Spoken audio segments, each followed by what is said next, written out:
Os cardeais e bispos da Congregação para a Causa dos Santos aprovaram no mês passado mais um milagre pela intercessão de João Paulo II, o que deve levar à sua proclamação como santo, informaram fontes do Vaticano. Agora só falta o Papa Francisco promulgar o decreto pelo qual se reconhece esse milagre e que abre caminho para a canonização de João Paulo II, o que poderia ocorrer em dezembro. Qual a diferença, padre? Beatificação, canonização, qual a diferença deles e o que é essa Congregação para a Causa dos Santos? Olha, interessante, Rico, porque a canonização e beatificação são duas etapas do processo da chamada canonização.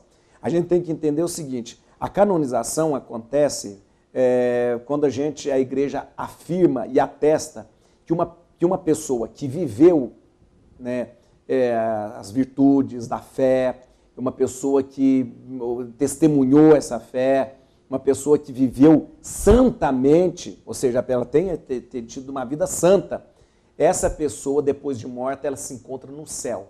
No céu. A palavra santo é uma coisa muito interessante. Santo é são, né? Uhum. São é diferente de doente, né? Quando você está doente, você está doente. Ah, você melhorou? Fiquei são. Por quê? Porque a compreensão teológica é o seguinte, o pecado nos adoece. Quem foi curado do pecado virou são. Né? Entendi. Virou santo. Né? Então, uma pessoa que está no céu, ela não tem pecado, ela não tem mais pecado, então ela é santo.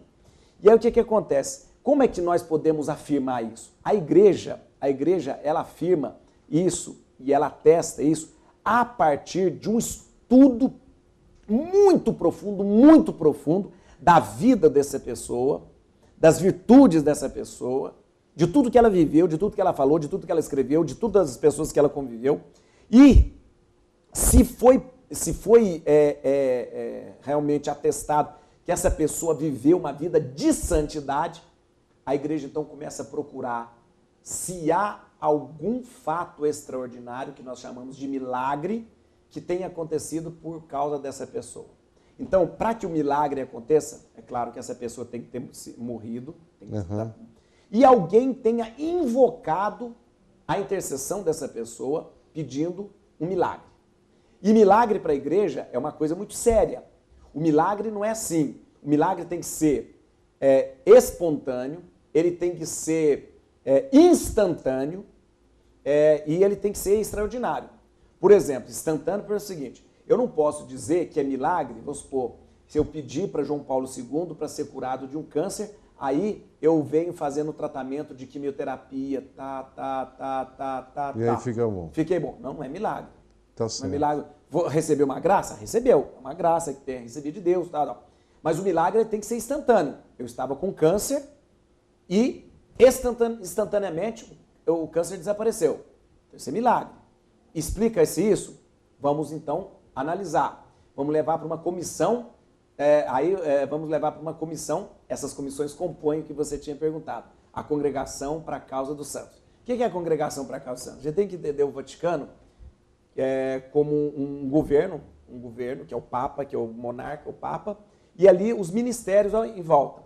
Os ministérios a gente poderia, é uma analogia que a gente está fazendo. Os ministérios são ali a Congregação para a Causa dos Santos, Congregação para a Doutrina da Fé, Congregação para o Clero e tal. A congregação... Não tem tantos quanto tem no Brasil. Não.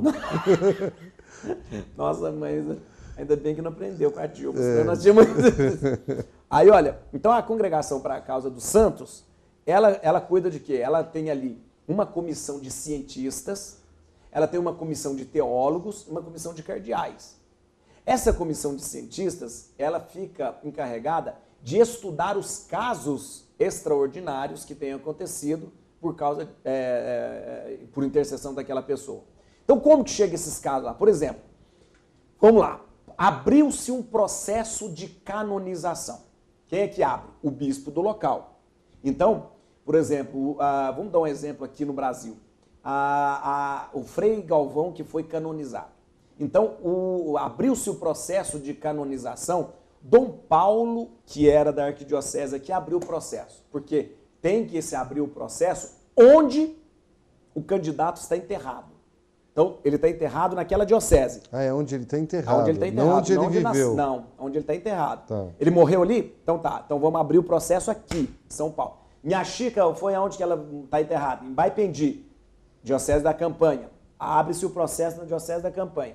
Então o bispo abre o processo, faz todo um libelo bonito, tal. E aí começa-se os estudos. O bispo nomeia um postulador da causa, que geralmente é um padre, ou um historiador, uma freira. No caso do Frei Galvão foi a irmã, foi esqueci o nome da irmã, mas agora mesmo eu lembro. E foi a mesma que fez da Madre Paulina. Então esse postulador, ele vai começar a estudar. Então ele vai começar a recolher material. E as pessoas que eventualmente tenha testemunhado um milagre dessa pessoa, desse santo, desse candidato, vai começar a enviar para ela. Então esse postulador vai estudar ali, vai fazer um monte de tudo isso. Vai no lugar onde viveu, conversa com as pessoas. Se não tem, de repente, pessoas vivas da sua época, vai procurar nos livros. É um trabalho caríssimo, tem que se dizer isso, muito caro, porque tem muita pesquisa, até pesquisa arqueológica. Você tem determinados santos, você tem que pesquisar, fazer arqueologia para pesquisar. E os casos que vão chegando de milagres extraordinários, essas coisas, vão sendo mandados para Roma. Aquela comissão vai analisar ali, porque tem muita coisa que chega, que não é milagre, vai analisar ali aquilo que é mais evidente que possa ser milagre.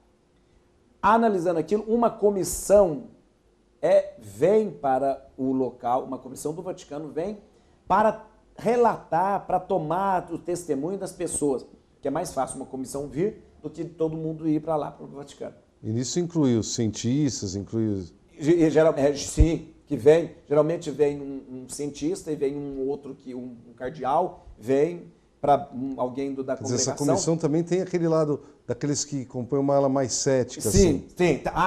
Isso é importante você falar. Isso é importante. Dentro dessa comissão, da Congregação para a Causa dos Santos, eles vão querer um máximo de rigor. Por isso, todas as vezes que chega algum caso, haverá cardeais que vão tentar derrubar aquele milagre. Por que eles vão fazer isso? Maldade? Não. As pessoas dão um apelido, que é um apelido que o pessoal usa, né, que geralmente a imprensa usa, de advogado do diabo. Advogado do diabo não é porque eles vão tentar, de todas as formas, desmascarar um possível milagre. Para não ter dúvida. Para quando sair dali, sair concreto. Sair concreto. Então aí, chegou um caso lá onde os cientistas estudaram, debruçaram e tal, e não viu evidência ali de nada natural, mas sobrenatural. O cientista falou, nós não temos explicações científicas razoáveis para isso. Nós não podemos falar. O cientista não fala que é milagre. Não é ele que vai dizer. Uhum. Ele não pode fazer isso. Ele só vai chegar à conclusão que cientificamente ele não consegue explicar. Não tem explicação natural para isso. Aí, este caso passa para a comissão dos cardeais, que é pior do que do cientista. Os cardeais são mais terríveis do que os cientistas. Os cardeais querem ver. Aí os cardeais vão atestar e vão falar assim para o Papa, realmente, depois de consultado o cientista, nós não vimos, é um milagre. Só que não adianta os cardeais dizerem que é um milagre. O Papa tem que promulgar. Então aí, depois de tudo isso, o Papa aí o Papa promulga que realmente aconteceu o milagre. Então vamos voltar nas etapas de canonização. Nós vamos voltar depois dos comerciais. Isso.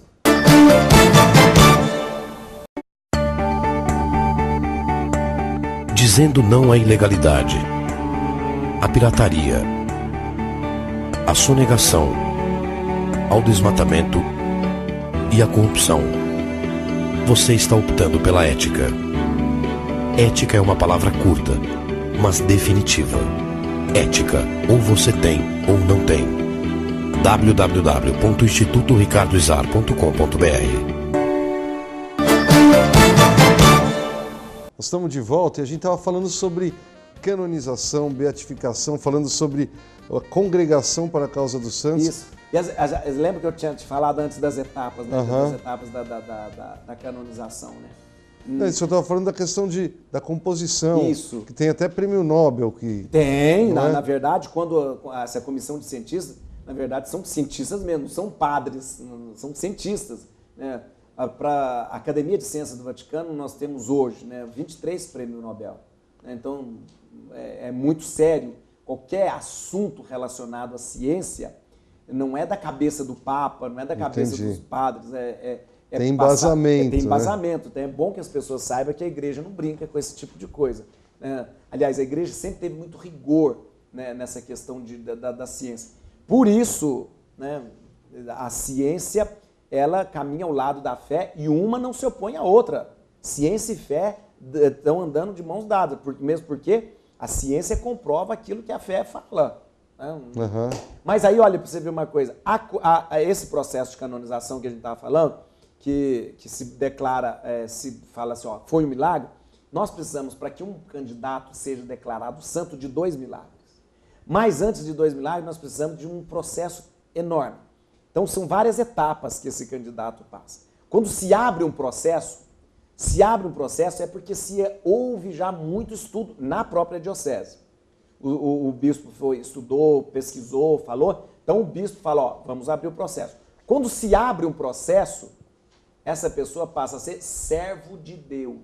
Essa é a primeira fase. Primeira fase. Nós temos um processo aqui no Brasil de um candidato muito conhecido aqui em São Paulo, chamado Antoninho da Rocha Mármore. Que era um menino que morreu de tuberculose com 9 anos.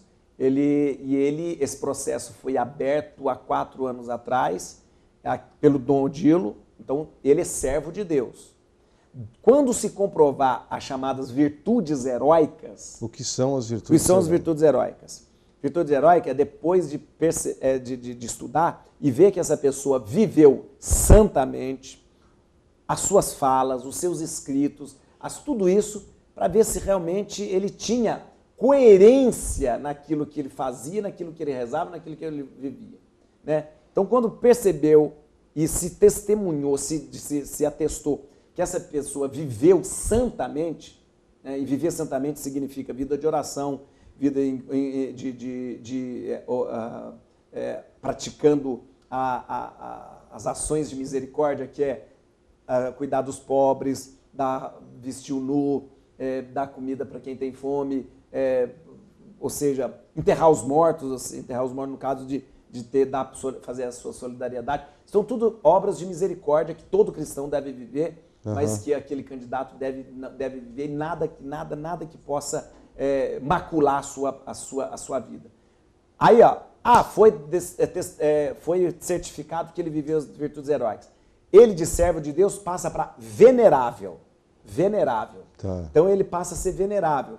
O que é o venerável? Venerável é que a gente pode até citar ele em alguns momentos, na missa, tá? Mas não pode ter um culto público para essa pessoa. Culto público seria ter uma imagenzinha, botar no altar. Não pode. A gente pode fazer memória dele e tal, mas não pode. De jeito nenhum. Aí, o processo vai. Eu disse que o processo é caro porque tem muito estudo, tem muita viagem, vai para o Vaticano, volta para o Vaticano, vai para não sei o quê, vai no lugar que a pessoa... Então é caro. Aí o que acontece? Depois de certificar que houve um milagre, todo aquele processo, comissão dos cientistas, comissão dos cardeais e promulgação pelo Papa, um milagre. Um milagre significa, vamos beatificar. Beatificar já é um passo para a canonização. Quem foi beatificado vai ser canonizado. Então a gente tem que saber isso.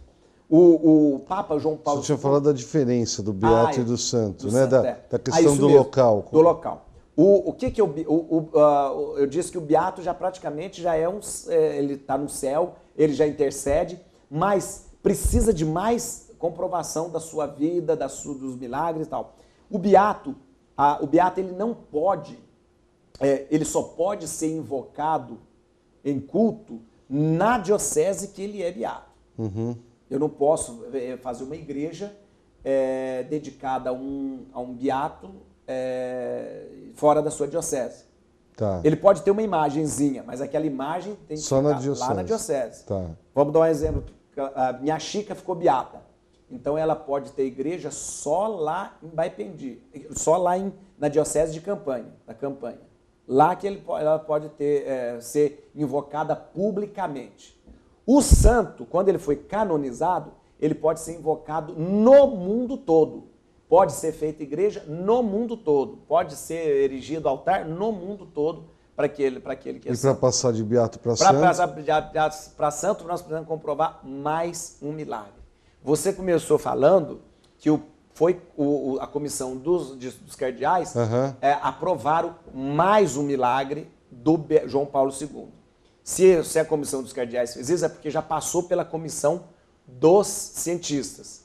Então, basta agora o Papa Francisco promulgar. E é interessante que o primeiro milagre do João Paulo II foi de uma freira que tinha mal de Parkinson e foi curada instantaneamente. Ela rezou, pediu para que ela fosse curada e no outro dia ela já não tinha mais mal de Parkinson. Mal de Parkinson é um problema neurológico sério, não há cura, você só toma remédio para amenizar os sintomas e ela foi curada. Como que foi? Ela teve que olhar todos os exames que ela fez antes, todos os médicos. Entendi, uma investigação completa para vencer. Para dizer, você foi curado. O que aconteceu? Uma cura instantânea. Uma cura instantânea. Espontânea, instantânea e extraordinária. Ela não pode, ela não tinha feito tratamento para ser curada do mal de Parkinson. E ela foi curada. Então, e tem uma coisa. Ela tem que ter rezado só para ele. E ela porque ela pode falar assim, eu rezei para São Paulo II para Santo Antônio. Não. Então aí como é que você sabe quem fez? Quem fez o milagre? Não. Isso é muito importante saber. A invocação tem que ser só para aquele santo. Eu pedi a João Paulo II para me curar desse mal de Parkinson. Eu não pedi a todos os santos para me curar. Pedi a João Paulo II. Confiei nele. Né? E aí comprova-se, é claro que essa freira foi ouvida milhões de vezes, foi jurou dizer a verdade sob pena de pecado, né, se ela estivesse mentindo, e jurou que o que ela pediu, o que ela fez, para que isso acontecesse. Então, o milagre confirmado, no caso que ele foi confirmado, precisa da promulgação. Aí, quando que ele vai promulgar? Aí ele vai achar a melhor data para promulgar. Aí o Papa Francisco, eu acredito, você estava até falando de dezembro, eu acredito, por causa dessa Jornada Mundial da Juventude que aconteceu, que o escolhido foi Cracóvia, o local da próxima Jornada Mundial da Juventude. Eu acredito que a canonização vai acontecer naquela época da Jornada Mundial da Juventude. Entendi. Eu acredito que ele vai promulgar e vai marcar a canonização do João Paulo II em Cracóvia naquela época. Que era a terra dele, de João Paulo II. Porque João Paulo II que criou a Jornada Mundial da Juventude, é a terra dele, e eu acredito que vai acontecer isso naquela Quantos época. Santos existem hoje? Hoje nós temos, por volta de canonizados, por volta de 6.700 santos. E em processos de... Tem muito. Talvez tenha um número de processos, a gente deve ter mais de 3.000. No Brasil, nós temos muito processo de beatificação, muitos. O senhor tinha falado da questão quando ele é beatificado por aclamação popular. Isso mesmo. Como que é? Então, é o seguinte, o processo de beatificação, como nós conhecemos, como eu acabei de falar, ele é um processo que existe a partir de 1700 e pouco. Antes disso, a igreja considerava santo as pessoas que eram aclamadas santo. Então, o povo, o clamor popular, dizia, essa pessoa é santo, é santo, é santo, é santo, e a igreja então falava, é santo. Né? Então, você vê aí, vamos falar, na época, Santo Antônio. Né? O povo aclamou Santo Antônio. Não teve um processo de canonização. Não teve um processo de canonização para São Francisco de Assis. O povo diz, esse homem viveu como santo, ele é santo. Isso não faz com que muitos desses santos tenham sido santos, muitas vezes sem ter sido santos? Isso, olha isso aí. Por isso a igreja tem tanto cuidado em relação a isso, que em 1964, Paulo VI falou o seguinte, todos aqueles santos chama martirológio romano, martirológio romano é a lista de todos os santos. Nós vamos analisar todos esses santos para ver se realmente eles existiram ou não. Então fez o mesmo processo que está fazendo agora com João Paulo II, fez Com todos aqueles que eram considerados santos. E nessa época teve santos que realmente eram lendas. Aí caiu, não é mais santo. Caiu. E teve santos, por exemplo, que foi o suspenso o culto para estudar. Por exemplo, São Jorge, suspenderam o culto de São Jorge para estudar a vida, se realmente existe.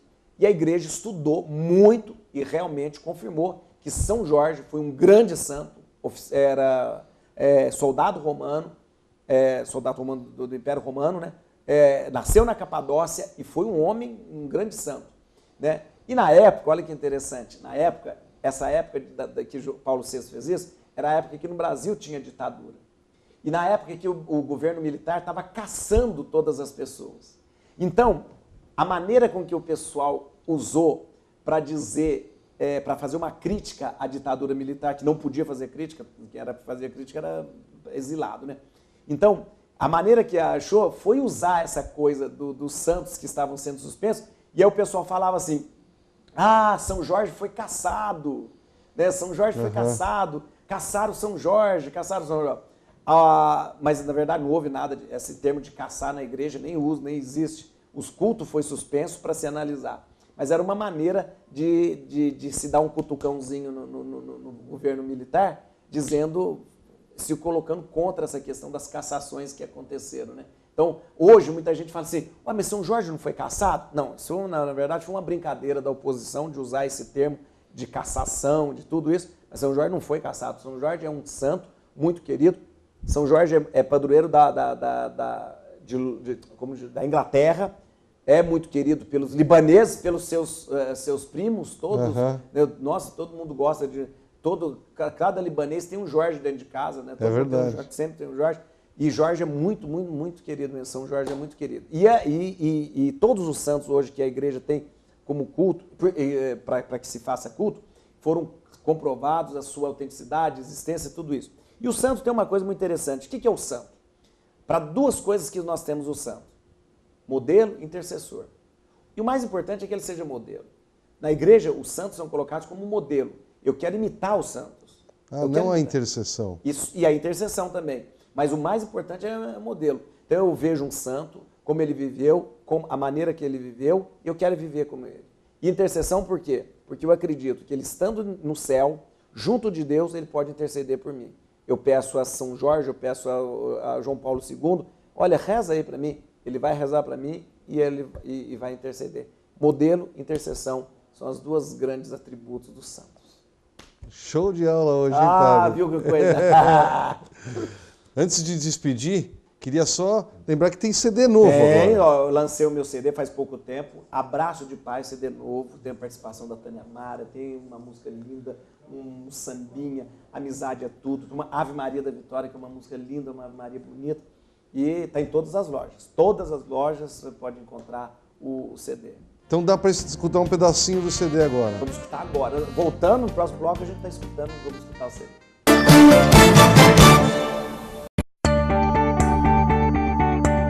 Ética significa caráter, aquilo que é bom para o indivíduo e para a sociedade.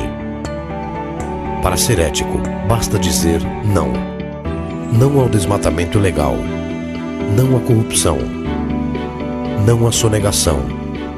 Não à pirataria. Ética, ou você tem ou não tem. www.institutoricardoizar.com.br.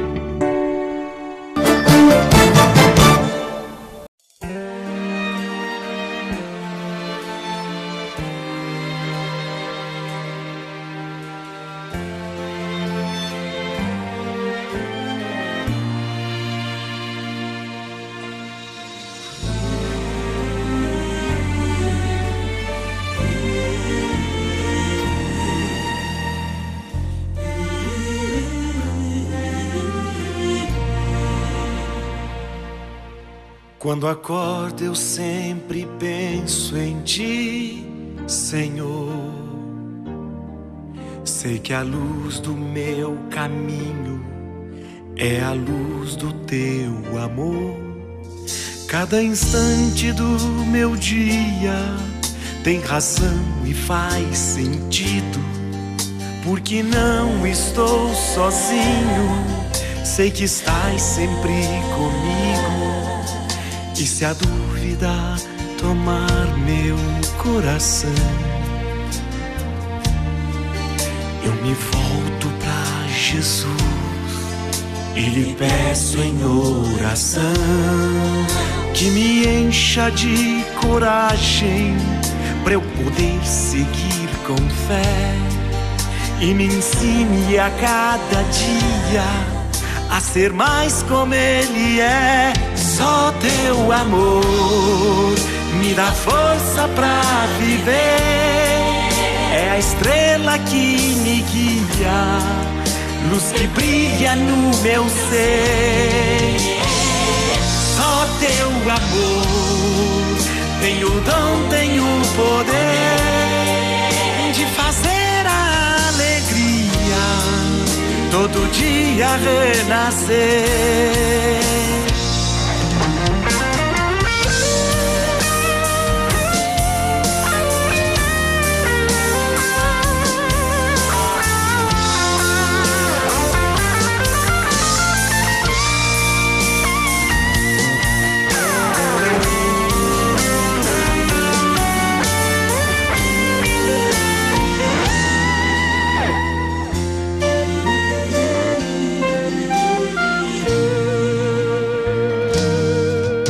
Se a dor chegar e me fizer sofrer, vou pedir que tu me digas o que eu devo aprender pra enfrentar o meu destino com amor e humildade, porque sei que tu me amas e esta é tua vontade. Só teu amor me dá força pra viver, é a estrela que me guia, luz que brilha no meu ser. Só teu amor tem o dom, tem o poder de fazer a alegria todo dia renascer. Só teu amor me dá força pra viver, é a estrela que me guia, luz que brilha no meu ser. Só teu amor tem o dom, tem o poder de fazer a alegria todo dia renascer.